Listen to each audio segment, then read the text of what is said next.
নমস্কার, আপনারা দেখছেন বর্তমানে কথা। এই মুহূর্তে সবচেয়ে বড় খবর আপনাদের সামনে আমরা দিব এখন।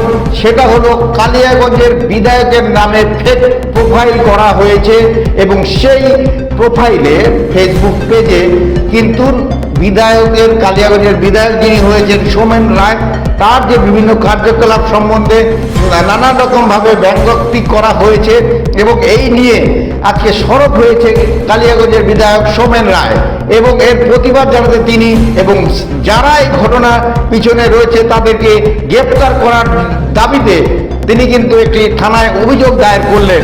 এই মুহূর্তে সবচেয়ে বড় খবর আপনারা দেখছেন বর্তমানের কথা। এই মুহূর্তে সবচেয়ে বড় খবর, কালিয়াগঞ্জে বিধায়কের বিভিন্ন কার্যকলাপ নিয়ে ফেসবুকে একটি ফেক প্রোফাইল তৈরি করেছে কেউ বা কাহারা এবং তার জন্য কালিয়াগঞ্জের বিধায়ক কিন্তু থানায় একটি অভিযোগ দায়ের করলো এবং সেখানে বলা হয়েছে অবিলম্বে এই যে যারা এই কাজটা করে থাকুক না কেন তাদেরকে পুলিশকে গ্রেপ্তার করতে হবে এবং এর বিষয়ে তদন্ত করতে হবে।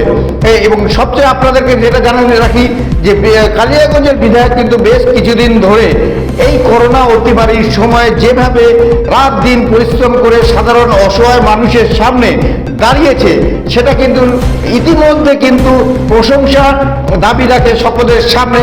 আর এই সময় আজকে কিন্তু সেই একটি ফেসবুক পেজ কিন্তু কালিয়াগঞ্জের বিজেপি নামে কিন্তু একটা তৈরি হয়েছে এবং যেটা টোটালি কিন্তু একটা ফেক প্রোফাইল, সেটা দাবি করেছে কালিয়াগঞ্জের বিধায়ক সোমেন রায় এবং তারই প্রতিবাদ জানালো আজকে কালিয়াগঞ্জ থানায় গিয়ে কালিয়াগঞ্জের বিজেপি নেতৃত্ব এবং থানায় অভিযোগ করা হয়েছে এবং অভিযোগের তীর আপনাদের সামনে আমি বলি যে কালিয়াগঞ্জের বিজেপি নেতৃত্ব যেটা জানালো সেটা হচ্ছে অভিযোগের তীর কিন্তু শাসক দল তৃণমূলের বিরুদ্ধে এবং সেটা প্রমাণ সাপেক্ষ, কিন্তু তবুও তারা বলেছেন যে বিধায়কের কাজে ঈর্ষান্বিত হয়ে তারা কিন্তু আজকে এই ধরনের ফেক প্রোফাইল করেছে যার অবিলম্বে তদন্ত হওয়া প্রয়োজন এবং যারা এর পিছনে রয়েছে, যারা এই ঘটনা ঘটিয়েছে ফেসবুকে ফেক প্রোফাইল বানিয়েছে বিজেপির নামে এবং সেখানে যারা লিখেছে যে সোমেন বাবু যে কার্যকলাপ করছেন এবং তার জন্য কাউকে বাড়ি তৈরি করে দেওয়ার জন্য, কাউকে সেই রাস্তাতে ড্রেন করে দেওয়ার জন্য যে নানান ধরনের ব্যঙ্গোক্তি করে কিন্তু সেখানে লেখা হয়েছে এবং তার জন্য যোগাযোগ করতে বলা হয়েছে।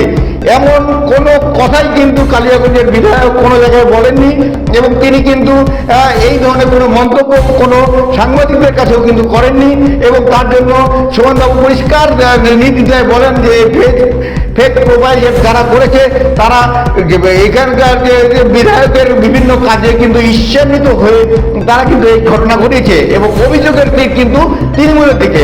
কালিয়াগঞ্জের বিজেপি নেতৃত্ব এ ব্যাপারে কি বলে আমরা একটু শুনুন। আমরা তাদের সাথে কথা বলেছি, এবার শুনে নেব।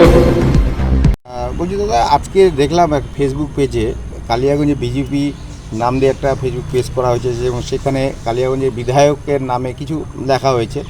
এ ব্যাপারে আপনারা কালিয়াগঞ্জ থানা এলেন কেন? সে ব্যাপারে কোনো অভিযোগ জানালেন? অবশ্যই, আপনি যখন দেখেছেন এবং আমরাও দেখেছি, কালিয়াগঞ্জে আমরা ভারতীয় জনতা পার্টির কার্যকর্তা প্রত্যেকে আমরা দেখেছি যে একটা ফেসবুক পেজ ফেক প্রোফাইল তৈরি করা হয়েছে কালিয়াগঞ্জ বিজেপির নামে এবং তৈরি করে সেখানে সোমেনদার ছবি এবং সর্বোপরি আমাদের যশস্বী প্রধানমন্ত্রী নরেন্দ্র মোদীজির ছবি দিয়ে সেই প্রোফাইলে কিছু অপ্রীতিকর কথা লেখা হয়েছে। সেই কথাগুলির মধ্যে লেখা হয়েছে যে কারো বাড়ি তৈরি করে দেবে, পাকা বাড়ি তৈরি করে দেবে, ড্রেন তৈরি করে দেবে, রাস্তা তৈরি করে দেবে। কারো বাড়ির সমস্যা হলে আপনারা আমাদের কালিয়াগঞ্জের বিধায়ক সোমেন রায়ের কাছে যোগাযোগ করবেন। দুটো ফোন নাম্বারও দিয়ে দেওয়া হয়েছে। তো বিষয়টা খুব জলের মতো স্পষ্ট। তার কারণ আজকে কালিয়াগঞ্জ বিধানসভায় 2 তারিখে রেজাল্ট বেরোনোর পরে উনি যেভাবে কালিয়াগঞ্জ বিধানসভার আপামর জনসাধারণের পাশে দাঁড়াচ্ছেন, প্রতিদিন সকালবেলা আমরা তো দেখি সামনের থেকে, প্রতিদিন সকালবেলা উনি বেরিয়ে রাতে ঢুকছেন। করোনা দুস্থ রোগী এছাড়া দুস্থ মানুষ আপনারা অলরেডি দেখেছেন কিছু কিছু জায়গায় মানুষের বাড়িঘরও তৈরি করে দিয়েছে। তো এত যে এই যে কর্মযোগ্য আজকে উনি করেছেন, ঘরে বসে থাকতে পারতেন কিন্তু উনি ছুটে বেরিয়েছেন। একটা সময় উনি যখন আমাদের প্রার্থী হিসেবে ঘোষিত হয়, ফালাকাটার প্রার্থী কাজ করতে গেলে বা কিছু জানতে গেলে কোনো প্রকার সাহায্যের জন্য ফালাকাটা যেতে হবে, এই ধরনের অপপ্রচার চলতো। আজকে উনি সেই অপপ্রচারটাকে নস্যাৎ করে সেই সব নিন্দুকের মুখে ঝামা ঘষে দিয়ে যে কাজগুলো করছেন, হয়তো তাদেরই মধ্যে থেকে কেউ বা কারা যে উনি যে কাজগুলো করছেন, আজকে উন্নয়নমূলক কাজ বলুন, সাহায্য বলুন, একজন বিধায়কের উপরে উঠে একটা মানুষ হয়ে উনি যে মানুষের পাশে দাঁড়াচ্ছেন, গোটা কালিয়াগঞ্জ শহর এবং গ্রামের যে সাধারণ মানুষ ওনার পাশে আছে এবং ওনাকে সাধুবাদ জানাচ্ছে। এতে নিন্দুকদের, যারা নিন্দুক আছেন, বিরোধী দল যারা করছেন, যারা নিন্দুক, তারা কিন্তু এটা সহ্য করতে পারছে না। কারণ বিগত দিনের এখানকার যে এমএলএ সাহেব এবং মানে যারা জনপ্রতিনিধি বলে নিজেদেরকে বলেন যে আমরা জনপ্রতিনিধি বিরোধী দলের, সেই সব মানুষগুলোও কিন্তু টিকে খুঁজে পাওয়া যাচ্ছে না।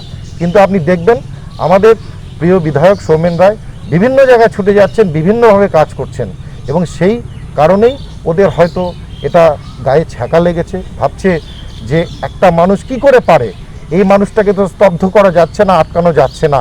সেই জন্য এই ধরনের ফেসবুক প্রোফাইলে বা সোশ্যাল মিডিয়াতে অপপ্রচার করে ওনার যে কর্মকাণ্ড, ওনার যে কর্মযোগ্য, মানুষের পাশে দাঁড়ানোর যে স্পৃহা, যে আকাঙ্ক্ষা, সেটাকে যাতে স্তব্ধ করে দেওয়া যায় সেরকমই একটা অপপ্রচার করছে, অপচেষ্টা চালাচ্ছে। আমরা এই কারণে আজকে কালিয়াগঞ্জ থানাতে এসেছি এবং আপনাদেরকে একটু দেখাই।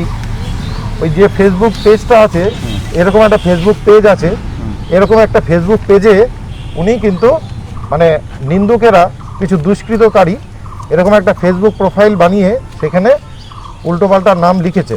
আমরা এখানে অনুরোধ করেছি, আশিস সাহেবকে বলেছি, এবং আশিস সাহেব আজকে দাদা থাকতে পারলেন না, কারণ দাদা কুনুরে মহারাজজির আহ্বানে সাড়া দিয়ে কুনুরে গেছেন। ওখানে একটা হোম আছে, সেখানে কিছু বাচ্চা কাচ্চা থাকে, কিছু মানুষজন থাকেন, সেখানে করোনার এফেক্টেড হয়েছে কয়েকজন মানুষ, তাদের পাশে দাঁড়ানোর জন্য তিনি ছুটে গেছেন এবং আমাদেরকে ইনস্ট্রাকশন দিয়ে গেছেন।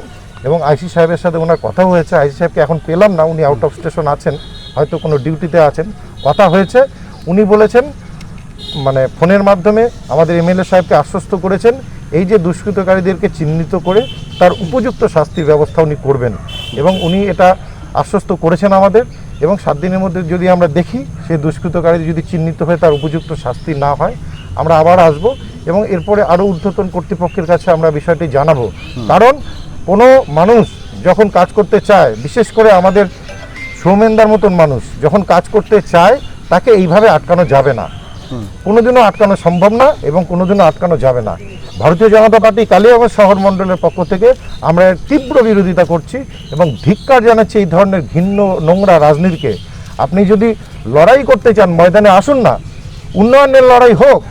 আপনারা কতটা সেবামূলক কাজ করছেন, সোমেনদা, আমাদের সোমেনদার নেতৃত্বে আমরা কত উন্নয়নমূলক কাজ করছি, তার একটা কম্পিটিশন হোক না, সাধারণ মানুষ তার লাভ নেই। কিন্তু এখানে যে ঘৃণ্য রাজনীতি চলছে, এই ঘৃণ্য রাজনীতিকে আমরা সম্পূর্ণভাবে ধিক্কার জানাই। এই নক্কারজনক রাজনীতি করে কখনো কোনো রাজনৈতিক দল ফায়দা নিতে পারবে না। এটা কাদের প্রতি সন্দেহ হচ্ছে যে আপনারা এই ধরনের জিনিসটা করতে পারে? দেখুন, এখানে উনি যেভাবে কাজ করছেন তাতে সবার আগে সন্দেহ তো যায় বিরোধী দলের দিকেই। কারণ ওনার এই যে কর্মকাণ্ড, দল বলতে কি মানে কালিয়াগঞ্জের বিরোধী যারা আছেন, আমাদের বিজেপির বিরোধী দল, আচ্ছা, হ্যাঁ, তৃণমূল কংগ্রেসের কথাই আমি মিন করছি, তাদের কথাই, তাদের দিকেই সন্দেহের তীর যায়। এটা আমার নিছক সন্দেহ মাত্র, আমরা সন্দেহ করতেই পারি, এটা প্রমাণ সাপেক্ষ ব্যাপার। প্রমাণ হলে, এটা যখন তদন্ত হবে, সঠিক তদন্ত হলে তার আসল যে কালপ্রিটকে সেটা বেরিয়ে আসবে। আমরা সেই সঠিক তদন্ত যাতে হয় সেই দাবিটাই আজকে রাখতে এসেছিলাম।